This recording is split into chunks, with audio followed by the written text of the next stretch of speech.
Assalamualaikum sahabat semua. Kadang kita merasa kesulitan dan tidak nyaman ketika harus mengangkut benda-benda yang panjang menggunakan sepeda motor seperti kaso, bambu, ajir, kayu, joran pancing, dan lain sebagainya.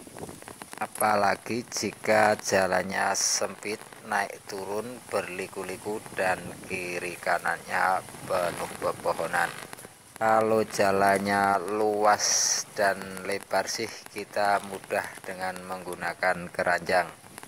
Nah, berikut adalah tip dan trik untuk mengangkut benda-benda yang ukurannya panjang menggunakan sepeda motor, khususnya sepeda motor bebek, menurut pengalaman saya. Jadi luangkan beberapa menit dari waktu Anda untuk menyimak video ini sampai habis untuk mendapatkan hal yang sangat bermanfaat ini. Yang pertama adalah trik untuk membawa alat pertanian seperti cangkul, gancul, linggis, dan sebagainya. Jika jarak tempuh cukup jauh, apalagi berboncengan, jika kita pegang di pundak tentu akan melelahkan. Trik aman dan nyaman yaitu dengan kita meletakkan di atas knalpot dan menalinya di dalam lubang footstep seperti ini. Jadi ini akan nyaman sekali meskipun jarak yang ditempuh jauh, kita tidak akan merasa terganggu. Dan sebagai pengaman tambahan, kita dapat menginjak ujung joran cangkul ini dengan kaki kanan kita atau sekadar memepetnya agar tidak goyah. Tip dan trik kedua yaitu ketika mengangkut ajir atau benda yang lebih panjang. Untuk motor bebek sendiri, di dalam jok atau mungkin juga di sebelah bagasi biasanya ada pengait seperti ini yang biasa kita gunakan untuk mengaitkan helm jika sedang tidak dipakai. Nah, untuk membawa benda-benda yang cukup panjang ini dapat kita manfaatkan dengan mengaitkan tali yang cukup panjang. Ini yang akan kita gunakan nanti untuk menali ajir. Jadi ajir yang cukup panjang ini akan kita sandarkan bagian belakangnya pada knalpot motor. Knalpot ini cukup kuat jika hanya menahan benda-benda yang ringan seperti ajir. Untuk bagian depannya sendiri jangan sampai melebihi as roda tengah agar kita nanti jika membelok mudah dan tidak mengganggu ban ketika belok kiri atau belok kanan.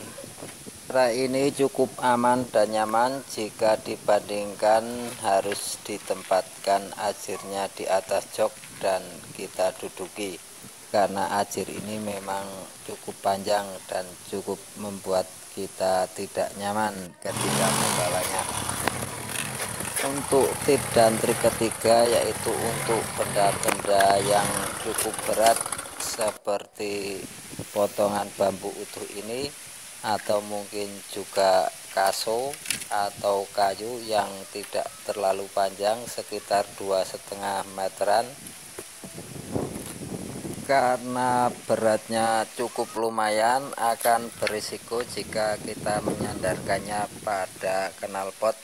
Meskipun knalpot ini cukup kuat untuk benda-benda yang ringan, maka kita akan menggunakan tali yang kita kaitkan pada bekel sepeda motor seperti ini. Tali ini akan memindahkan titik tumpu beban pada knalpot ke bekel yang memang dirancang untuk benda-benda yang relatif berat. Untuk bagian depannya atau tengahnya sendiri, selain bertumpu pada tali yang kita kaitkan pada cantolan helm tadi. Juga kita bantu dengan engkol dan juga blok mesin. Cara ini cukup enak dan nyaman jika untuk menempuh jarak yang jauh, jalan yang sempit, berliku-liku dan naik turun.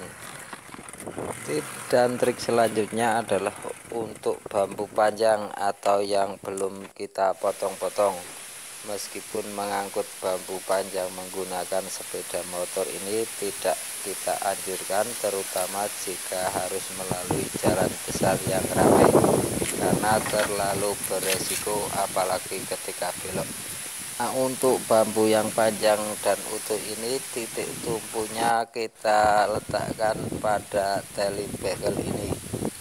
Dan untuk tali cantolan helmnya hanya sebagai pengaman agar bambu bagian depannya tidak lari atau goncang terlalu jauh.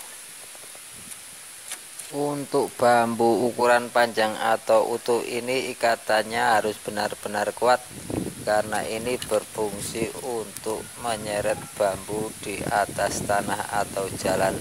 Jika tidak benar-benar kuat, maka ikatan akan bergeser dan bambu dimungkinkan akan terlepas dan jatuh. Nah, itulah pengalaman saya selama menggunakan sepeda motor untuk mengangkut benda-benda yang ukurannya cukup panjang dan panjang. Semoga bermanfaat untuk Anda dan Anda juga dapat melakukan improvisasi atau menyempurnakannya. Cukup sekian, terima kasih. Sampaikan kritik dan saran, sebab puji-pujian hanya untuk Tuhan semata. Assalamualaikum warahmatullahi wabarakatuh.